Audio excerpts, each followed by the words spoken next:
وہ رب العالمین ہے، رب الانس بھی ہے، رب الجن بھی ہے۔ وہ جس طرح مسلمانوں کو کھلانے اور پلانے والا ہے، اسی طریقے سے غیر مسلموں کو بھی کھلاتا اور پلاتا ہے۔ جس طریقے سے ہمیں اور آپ کو روزی اور روٹی دیتا ہے، اسی طریقے سے وہ یہود و نصارہ کو بھی روزی اور روٹی دیتا ہے۔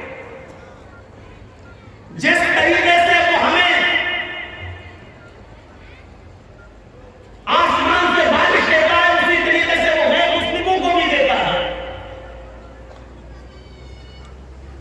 وہ رب الانس بھی ہے، وہ رب الجن بھی ہے، وہ رب الجمادات بھی ہے۔ یہ پیڑ پودے، ان کو بھی دھیرے دھیرے بڑا کرتا ہے، ان کو بھی پالتا ہے۔ ورنہ آپ نے تو ایک دانہ زمین میں ڈالا تھا بس، اور کیا کیا تھا؟ صرف اس دانے کو ڈالنے کے بعد آپ تو الگ ہٹ گئے۔ اس آم کی گٹھلی کو، اس آم کے بیج کو آم کے پھلوں تک پہنچانے والا، اور اس آم کے پیڑ کی بھی نشو نما کرنے والا، اور اس آم کے گٹھلی اور بیج کو بھی آم کا درخت بنانے والا وہی رب العالمین تو ہے۔ اس لیے وہ رب الجمادات بھی ہے، رب النباتات بھی، رب النباتات بھی ہے۔ وہ اناج کو بھی پیدا کرتا ہے، پیڑوں پودوں کو بھی پروان چڑھاتا ہے، وہ رب الجمادات بھی ہے۔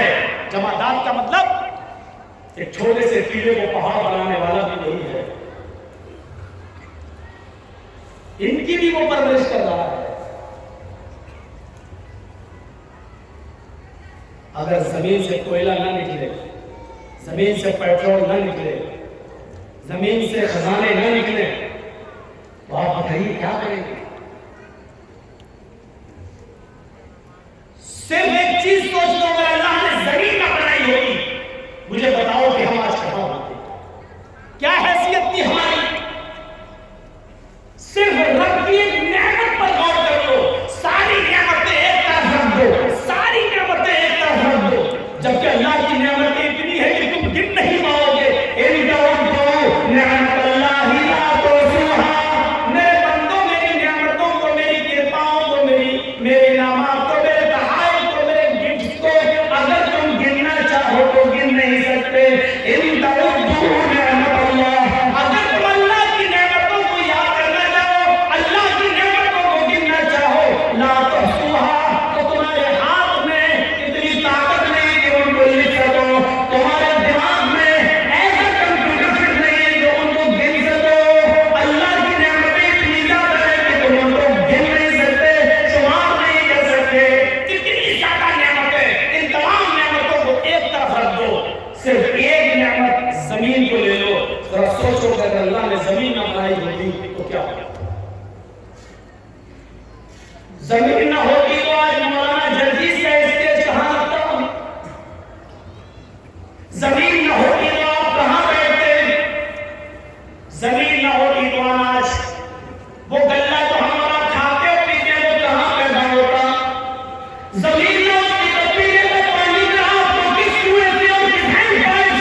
نے جب اگر یہ نعمت کی ہے تو اس نعمت کا استعمال بھی ویسے ہی کرو جیسے اس نے بتایا.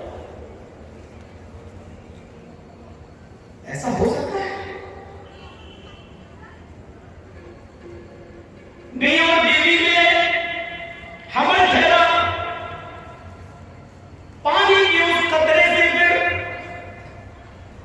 علقہ بنا، پھر مضغہ بنا، جمع ہوا خون بنا، پھر گوشت کا لوتھڑا بنا، پھر گوشت کے لوتھڑے میں ہڈی بنی، پھر ان ہڈیوں کے اندر گوشت ڈالا گیا، پھر انگلیاں بنی، پور بنے، دھڑکنے والا دل بنا، گھٹنا بنائے، پنجے بنے، انگلیاں بنی، ناخن بنے، دماغ بنا، اور اس دماغ میں ہزاروں تاروں کا کنیکشن ڈالا، دو چمکتے ہوئے ٹیوب لائٹ آنکھوں کی شکل میں دی.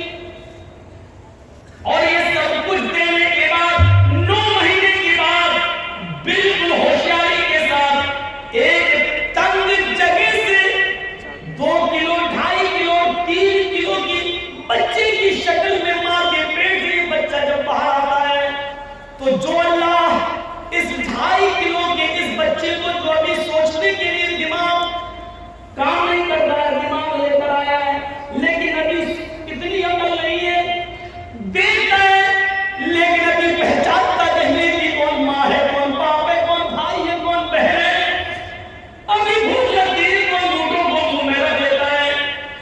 جو اللہ اس مزاج سے اور اس ماحول سے بچے کو ماں کے پیٹ سے نکالتا ہے اور خیریت کے ساتھ اس دنیا میں لاتا ہے، تو کیا اس رب نے اس انسان کے بڑے ہو جانے کے بعد اس کو زندگی کیسے گزاری جائے، عبادت کیسے کی جائے، اچھے کام کیسے کیے جائے اور برے کام کیسے نہ کیے جائیں اسے بولا جائے، تو کیا اس اللہ نے اس کے لیے کوئی انتظام نہیں کیا ہوگا؟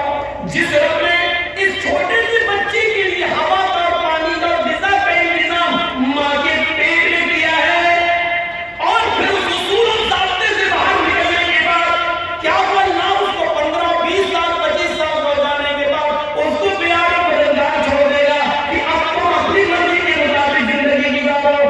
ایسا کیسے ہو سکتا ہے میرے بھائیوں؟ اس رب کے اصول کے مطابق زندگی گزارنے کے لیے اس نے گائیڈ لائن بنائی، اور اسی کو ہم رسالت کہتے ہیں، اسی کو ہم نبوت کہتے ہیں. اس نے رسولوں کا سلسلہ چلایا، اس نے نبیوں کا، پیغمبروں کا سلسلہ چلایا. وَلَقَدْ بَعَثْنَا فِي كُلِّ أُمَّةٍ رَسُولًا، ہم نے ہر امت کے اندر، ہر گروہ کے اندر ایک رسول بھیجا ہے، ایک پیغمبر بھیجا ہے، اور اس پیغمبر نے، اس رسول نے دنیا میں آنے کے بعد ایک ہی حکم دیا، آنے لوگوں ایک اللہ کی عبادت کرو، ایک اللہ کی عبادت کرو، اپنی پیشانی ایک اللہ کے سامنے گزارو. سن لو، اتنے بڑے ماحول سے نکال کر، ماں کے پیٹ سے نکال کر 20-25 سال کی عمر تک تجھے پہنچا دیا، اس میں کسی اجمیر والے کا ہاتھ نہیں ہے، بدایوں والے کا ہاتھ نہیں ہے، کچھوچا والے کا ہاتھ نہیں ہے، پرواری شریف کا کوئی بھی بابا ابھی تک تیرے کوئی کام نہیں آیا ہے. یہاں تک پہنچانے والی ذات اسی اللہ کی ہے، اس لیے عبادت کے لائق بھی صرف وہی ہے. یہ پیشانی اس نے سب سے اوپر بنائی، یہ ماتھا اس نے سب سے اوپر بنایا.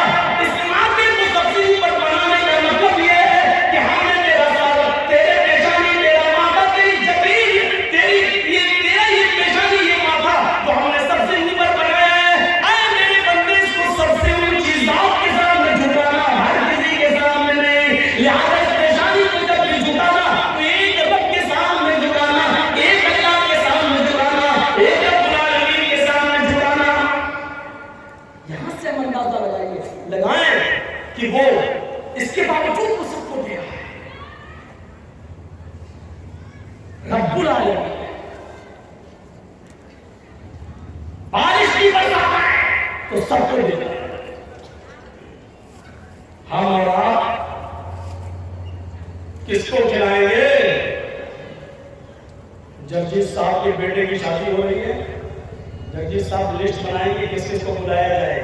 جو ہمارے ہمدرد ہیں، ہمارے رشتے دار ہیں، لسٹ میں نام لکھیں گے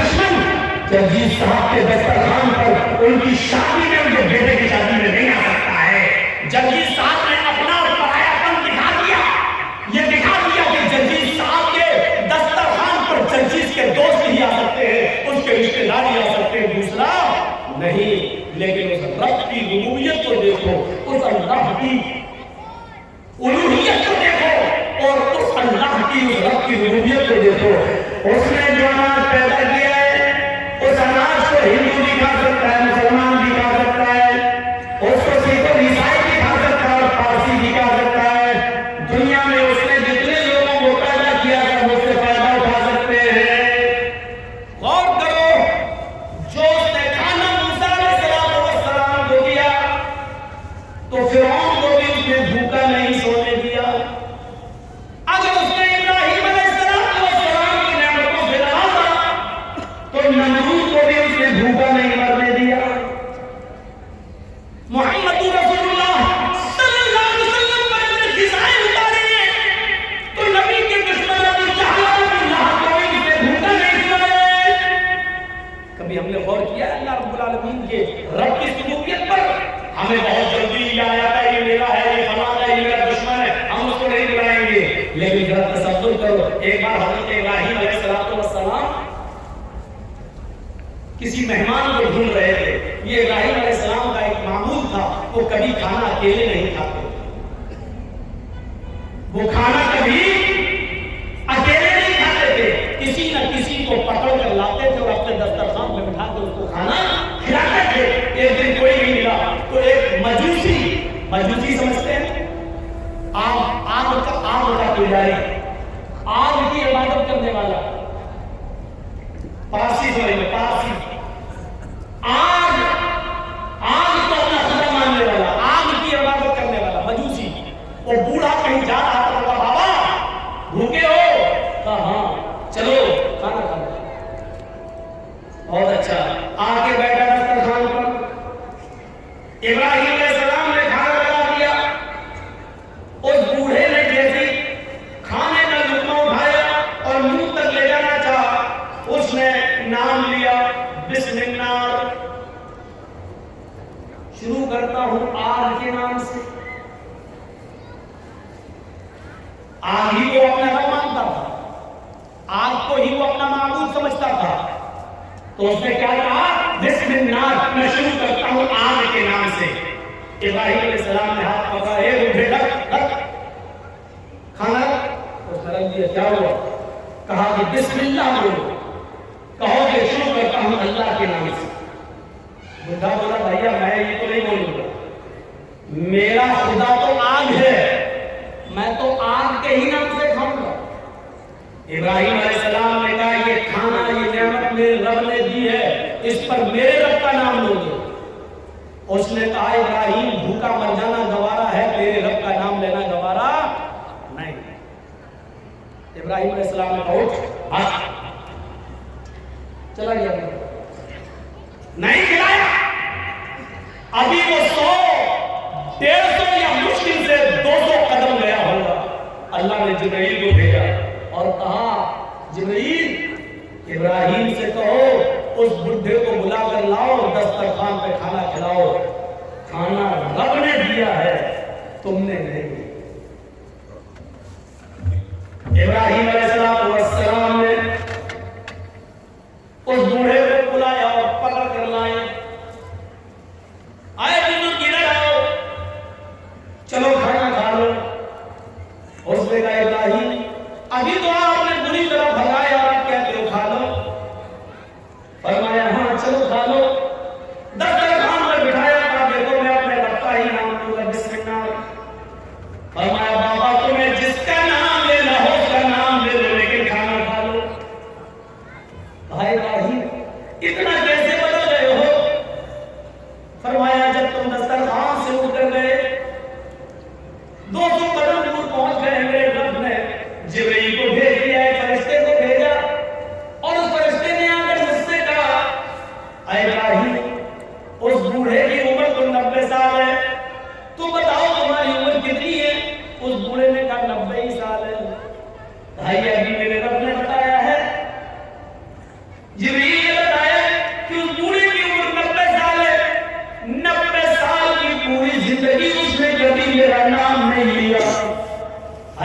ابراہیم اس کے باوجود میں اس کو کھلاتا رہا، وہ تیرے دسترخوان پر ایک بار میرا نام نہیں لیا تو نے اس کو بھگا دیا۔ یہ رب کی رحمت کو گوارا نہیں، یہ اس اللہ کی رحمت کو گوارا نہیں کہ کوئی بھوکا دسترخوان سے اٹھ جائے۔ اے بابا تم نے 90 سال سے میرے گھر کا نام نہیں لیا لیکن پھر بھی اس نے تمہیں کھلایا، آج بھی اس نے دسترخوان سے بھوکا اٹھ جانا اس کو گوارا نہیں۔ اس نے مجھے بولا کہ بلا کر لاؤ کھلاؤ۔ اس بوڑھے کی آنکھوں میں آنسو آ گئے اور روتے ہوئے کہنے لگا اے ابراہیم اپنا ہاتھ بڑھاؤ، پہلے میرا رشتہ اس رب سے جوڑ دو جو اتنا مہربان ہے، جو 90 سال تک مجھے جس کا نام نہیں لیا پھر بھی کھلاتا رہا، یہاں تک کہ آج بھی اس نے مجھے بھوکا دسترخوان سے اٹھنا گوارا نہیں کیا ہے، اور آج بھی اس نے آپ کے پاس فرشتے کو جبریل کو بھیج کر مجھے کھانا کھلانے کے لیے یہاں بھجوایا ہے۔ اے ابراہیم اب سب سے پہلے میرا رشتہ اس رب سے جوڑ دو تبھی ہم آپ نے کھانا کھائیں گے۔ اس بوڑھے نے اس رب سے رشتہ جوڑا، اس کے بعد کھانا کھایا۔ تو میرے بھائیوں یہ ہے رب العالمین، وہ یہ نہیں دیکھتا ہے کہ میرے دسترخوان پر جو کھا رہا وہ میرا دشمن ہے۔ یقین مانیے اگر اللہ یہ سمجھنے لگے کہ یہ میرا دشمن ہے تو یقین مانیے پھر کسی کافر کو ایک گھونٹ پانی بھی پینے کا موقع نہ دے۔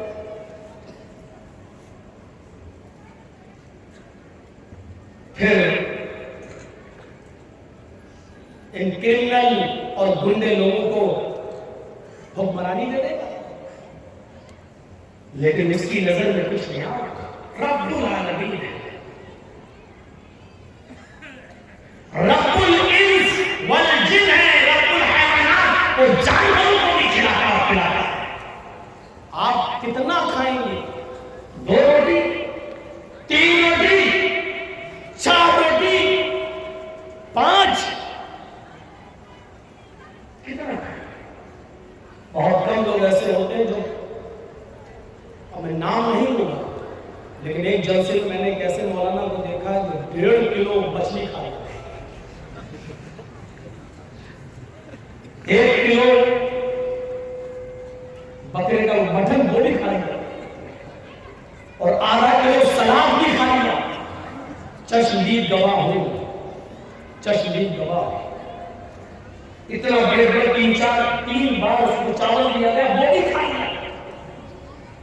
اور مذاق میں کھانا کھلانے والا جب اور میرے لگا لیجئے تو کہتا ہے نہیں آج سفر لمبا ہے کر کے آیا ہوں، طبیعت میری ٹھیک نہیں، آج میں کچھ کم ہی کھاؤں۔ اتنا کھانے کے بعد بھی وہ کہہ رہا ہے کہ نہیں میری طبیعت کچھ گڑبڑ ہے اس لیے آج میں کچھ کم ہی کھاؤں گا۔ تو ایسے لوگ بہت کم ہیں جو اتنا کھاتے ہیں، کتنا بھی کھا لیا پھر بھی کتنا۔ لیکن میرا رب تو وہ ہے جو سمندر میں چلنے اور ٹہلنے والی وہی مچھلی جو بڑے بڑے جہازوں کو بھی الٹ لیتی ہے، بڑے بڑے جہازوں کو بھی پلٹ لیتی ہے، جو ایک دن میں 40 ٹن گوشت کھاتی ہے، 40 ٹن مچھلیاں، مردے اور یہ جانور ہیں حشرات الارض، جو زمین کے جانور اور سمندر میں پھرنے والے جانور جو بھی کھاتی جتنے اس کے منہ میں آ جائے 40 ٹن کھاتی ایک دن میں پر ڈے۔ اس کی خوراک کتنی ہے؟ 40 ٹن۔ میرا رب تو اس کو بھی بھوکا نہیں سونے دیتا ہے اور 40 ٹن کھانے کا انتظام اس کے لیے بھی کرتا ہو روزانہ پر ڈے۔ 2 روٹی اور 3 روٹی کھانے والے انسان، تجھے ضرورت پڑ رہی ہے، تجھے ضرورت پڑ رہی ہے اپنے بھائی کی زمین کو غصب کرنے کی، تجھے ضرورت پڑ رہی ہے ناجائز مال کمانے کی، تجھے ضرورت پڑ رہی ہے جھوٹ کا سہارا لے کر اپنے بزنس کو آگے بڑھانے کی، جبکہ تیری خوراک صرف 2 روٹی ہے، تیری خوراک صرف 3 روٹی ہے۔ میرا رب تو 40 ٹن گوشت کھانے والی مچھلی کو بھی بھوکا نہیں سمجھتا۔ یاد رکھیے گا قرآن و حدیث پڑھیے، آپ قرآن و حدیث پھر سن لیجئے۔ 2 حقوق ہیں، ایک حقوق اللہ اور ایک حقوق العباد، تیسری کوئی چیز نہیں ملے گی۔ حقوق اللہ 1/4 ہے اور حقوق العباد 3/4۔ 1/4 حقوق اللہ ہے اور 3/4 حقوق العباد ہے. حقوق اللہ 1/4 ہے، صرف چوتھائی. اسلام کے اندر 2 حقوق ہیں، حقوق اللہ اور حقوق العباد.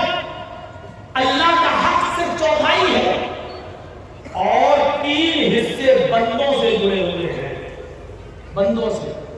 اس کا مطلب سمجھ رہے ہو؟ اللہ نے فرمایا کہ میں اپنا حق چاہوں تو معاف کر سکتا ہوں، لیکن بندے کا حق میں معاف نہیں کروں گا. اس کا مطلب سمجھتے ہو؟ اس کا مطلب یہ ہے نماز بہت ضروری ہے، لیکن اگر چھوٹ گئی یا جان بوجھ کر اگر آپ نے چھوڑ دی، اللہ اگر چاہے تو معاف کر سکتا ہے. یہ اللہ کی مرضی پر ڈیپینڈ ہے، وہ چاہے تو معاف کر سکتا ہے. بہت ضروری ہے نماز، لیکن اگر آپ نے چھوڑ دی جان بوجھ کر ہی ترک کر دی، اللہ چاہے تو معاف کر سکتا ہے. یہ اللہ کی مرضی پر ڈیپینڈ کرتا ہے. لیکن اگر آپ نے اپنے کسی مسلمان بھائی کی یا کسی غیر مسلم کی، ہندو ہی کی یا عیسائی کی یا کرسچن کی یا یہودی کی، اگر ایک بالشت زمین پر اگر قبضہ کر لیا ہے اور اس کو اپنی زمین میں شامل کر لیا ہے، ایک بالشت زمین پر قبضہ کر کے اپنے مکان میں شامل کر لیا ہے، تو اللہ قیامت کے دن اس کو معاف نہیں کرے گا. سمجھ رہے ہیں؟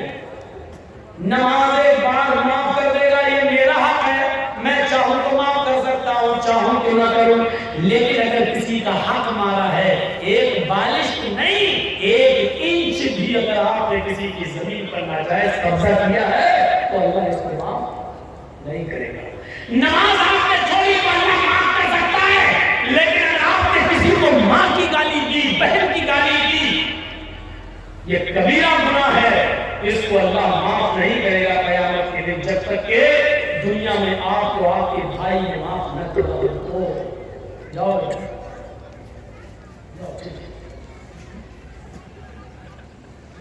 یہ ہے سمجھانے کا اثر.